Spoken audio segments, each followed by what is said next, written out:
Hello friends, मैं हूं ध्रुव कुमार यादव और आप देख रहे हैं स्टडी विद ध्रुव। फ्रेंड्स, आज हम पढ़ने वाले हैं क्लास 9 का चैप्टर 1 का पार्ट 2, जो हम अगले दिन पढ़े थे, पिछले दिन पढ़े थे।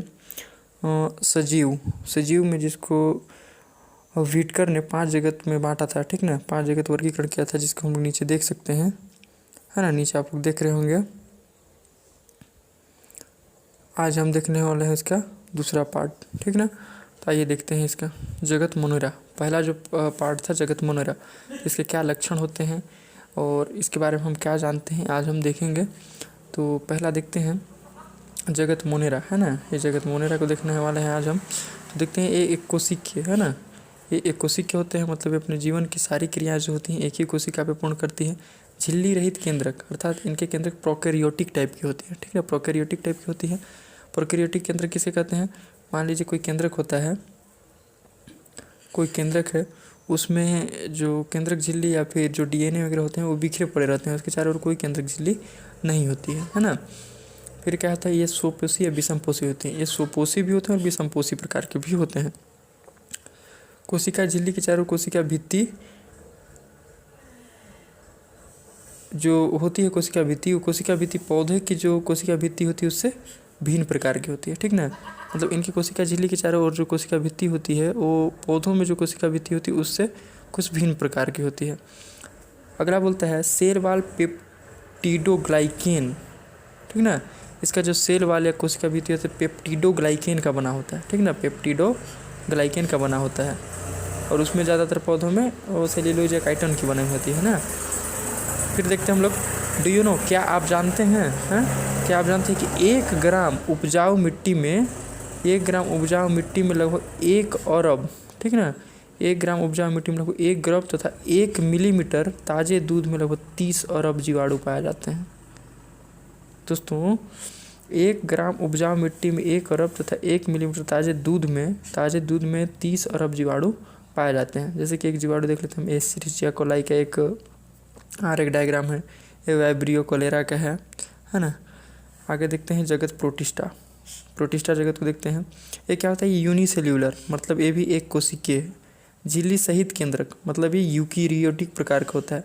यूकैरियोटिक प्रकार का मतलब कोई केंद्रक है, उसमें जो डीएनए आरएनए होते हैं उसके चारों तरफ एक झिल्ली होती है और जो डीएनए आरएनए है वो व्यवस्थित प्रकार की होती है, ठीक ना। दूसरा बोलता है स्वपोषी एवं विषमपोषी, मतलब ये भी स्वपोषी होती है या विषमपोषी, दोनों प्रकार के होते हैं।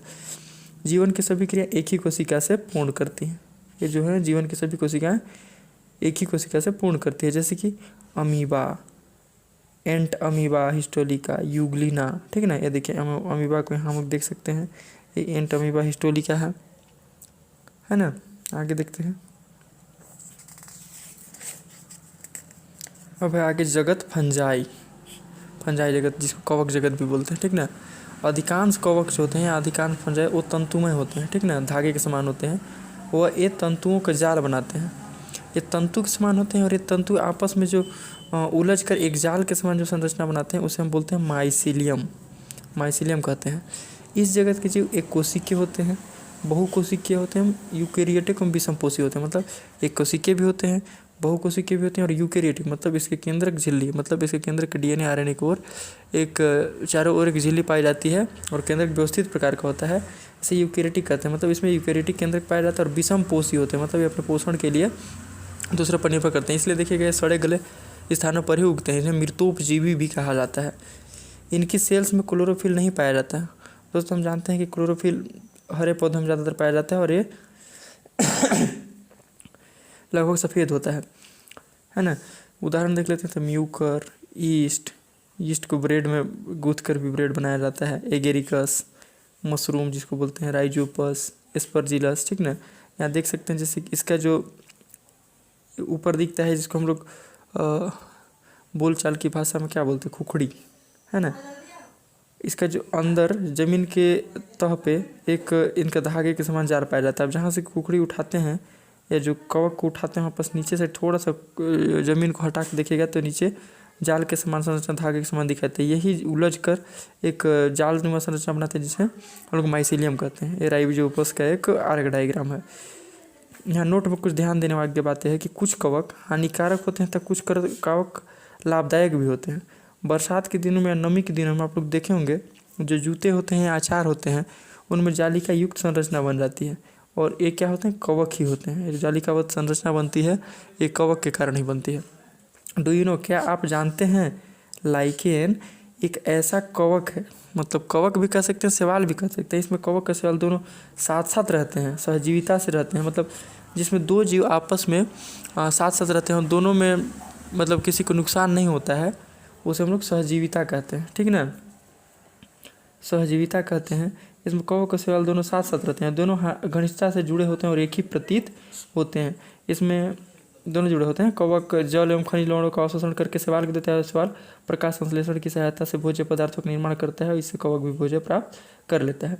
देखिए इसमें क्या बोलता है, इसमें शैवाल प्रकाश संश्लेषण करता है और कवक जल एवं खनिज लवणों का अवशोषण करता है। तो यहाँ तक समझ गए होंगे, आगे देखते हैं।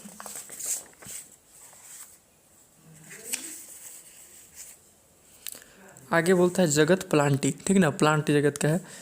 इस जगत के सभी जीव बहुकोशिकीय यूकेरियोटिक सेल वाले होते हैं। मतलब कोई भी पौधे को देखे होंगे उसमें बहुत सारे सेल्स होते हैं, मतलब ये बहुकोशिकीय होते हैं, मल्टी सेल्यूलर होते हैं, यूकेरियोटिक होते हैं, इनका केंद्रक व्यवस्थित होता है।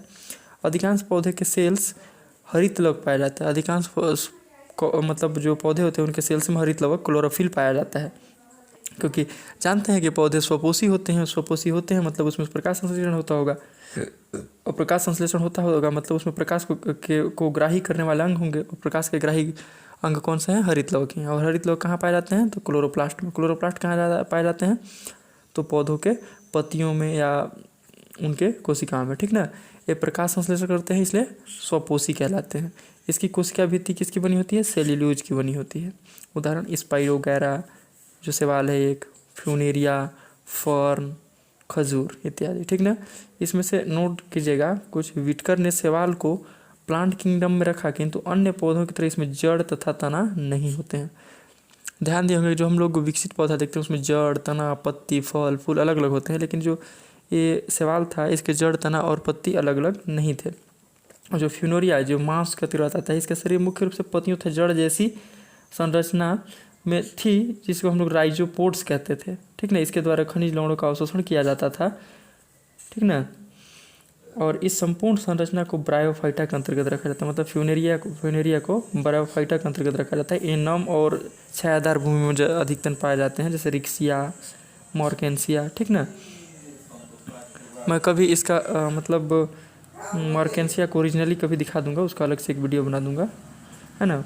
जो फर्न है, इस वर्ग का अधिकांश पौधा जड़, तना व पत्ती में विविध होता रहता है ना, मतलब। ठीक ना, जो फर्न है इसका जो पौधा होता है वो विकसित पौधे की तरह ही इसके जड़, तना व पत्ती में विविध रहता है, और इसे टेरिडोफाइटा के अंतर्गत रखते हैं। ठीक ना, जैसे कि मार्सिलिया, यहाँ पर अंतर देखिएगा, मार्सिलिया है और यहाँ मार्केंसिया है। ठीक ना, क्या आप जानते हैं अमरबेल, ठीक ना, एक ऐसा प्लांट किंगडम का एक ऐसा सदस्य है जो परजीवी होता है।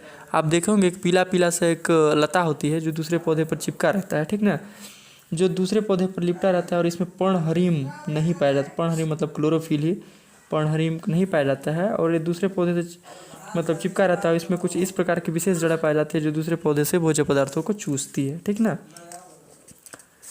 आगे देखें। देखिए पादप जगत का अगर हम थोड़ा सा अगर डीपली जाकर वर्गीकरण करें तो पुष्पीय पौधे को अगर आधार मान के, तो पुष्पीय पौधे में देखिए एक हो सकता है बीज आवरण रहित और बीज आवरण सहित। ठीक ना, रहित और सहित में ध्यान दीजिएगा, जिसमें बीज के चारों ओर आवरण हो और बीज के चारों ओर आवरण न हो। तो बीज आवरण रहित, जिसमें बीज के चारों ओर आवरण नहीं रहता है, उसको हम लोग बोलते हैं जिम्नोस्पर्म। ठीक ना, जिम्नोस्पर्म। इसका उदाहरण हम देख लेते हैं साइकस, और देहात के उदाहरण हम बोले तो भेलवा, उसके जो बीज होता है वो फल से बाहर होता है। ठीक ना, और जिसमें चारों तरफ कवर पाया जाता है उसको बोलते हैं एंजियोस्पर्म। एंजियोस्पर्म को फिर दो पार्ट में बांटे, तो एक से अधिक बीजपत्र और एक से एक बीजपत्र। मतलब जब फल को तोड़ें तो उसमें दो भाग पाए जाते हैं। जैसे चना के छिलका को हटाते हैं तो भागों में बढ़ जाता है, इसको हम लोग बोलते हैं द्विबीजपत्री। और जिसमें ये दो भाग में नहीं बढ़ता है उसको हम लोग बोलते हैं एक बीजपत्री, जैसे कि गेहूँ, मक्का, है ना। और इसमें चना, मटर, मूंग। इसमें मूसला जड़ें होती है, पत्तियों में जालिकावत शिरा विन्यास होता है। और इसमें झकड़ा रस, ये जो द्विबीजपत्री होती है उसमें मूसला जड़ होती है, मतलब एक मुख्य जड़ होती है, उससे छोटी छोटी जाली निकलती है। और इसका जो पत्तियों में जो शिरा विन्यास होता है वो जालिकावत होता है। और इसमें झकड़ा मतलब रेशेदार जड़ें होती है, और इसमें पत्तियों में समांतर शिरा विन्यास पाया जाता है। समांतर शिरा विन्यास का मतलब है धान की पत्ती देखे होंगे, उस इस प्रकार से पत्ती है तो उसमें जो सिराएँ होती है वो सीधे गए रहती हैं इस प्रकार से, है ना। लेकिन जो द्विबीजपत्री होती है, जैसे कि सागौन वगैरह में देखोगे इस पत्ती रहती है तो इधर से इधर से इधर से, मतलब जब पत्ती धीरे धीरे सड़ के अलग होती है तो उसमें देखिए कि जाली बन जाता है। अगला जगत जो है वो है एनिमिलिया जगत एनिमिलिया या जंतु जगत। इस जगत के जीव बहुकोशिकीय होते हैं। देखिए हम लोग भी एनिमिलिया के अंतर्गत आते हैं। हमारा देख सकते हैं बहुकोशिकीय कहने का मतलब हमारा हाथ अलग है, खाने के लिए मुंह है, सूंघने के लिए नाक है, देखने के लिए आँख है। यूकेरियोटिक कोशिका होते हैं, मतलब इसमें विकसित केंद्रक हो जाते हैं। विषमपोषी होते हैं, हम दूसरे पर भोजन के लिए आश्रित होते हैं, ठीक ना। कोशिका के चारों ओर कोशिका भित्ति नहीं होती है। इनकी कोशिकाओं में कोशिका के चारों ओर कोशिका भित्ति नहीं होती है, ठीक ना। इनकी कोशिकाओं में हरित लवक नहीं पाया जाता है दोस्तों, क्योंकि हम सोपोषी हैं नहीं और हमारी त्वचा हरी कलर की तो दिखती नहीं है। इन जीवों में पोषण जो होता है अंतर्ग्रहण द्वारा होता है, ठीक ना, अंतर्ग्रहण द्वारा होता है। और इसमें पोषण ग्रहण करने के लिए विशिष्ट अंग होते हैं, जैसे तितली में चूसक रस, मनुष्य में मुंह इत्यादि, ठीक। इसका उदाहरण हो जाएगा शेर, मैना, मछली, हाइड्रा, फीता कृमि, केचुआ, ठीक। तो आशा करता हूँ यहाँ तक समझ गए होंगे। ये इसका पार्ट 2 कंप्लीट हुआ और इसका जो जिन पौधों का नाम बताया हूँ उसके लिए मैं एक अलग सी वीडियो बनाऊंगा जिसमें आप लोगों को इसके बारे में दिखाऊंगा इसको विस्तार से, है ना। तो प्लीज़ चैनल को लाइक कीजिएगा, सब्सक्राइब कीजिएगा और इस प्रकार से जुड़े रहने के लिए नोटिफिकेशन बेल को ओपन कर लीजिएगा। Thank you so much.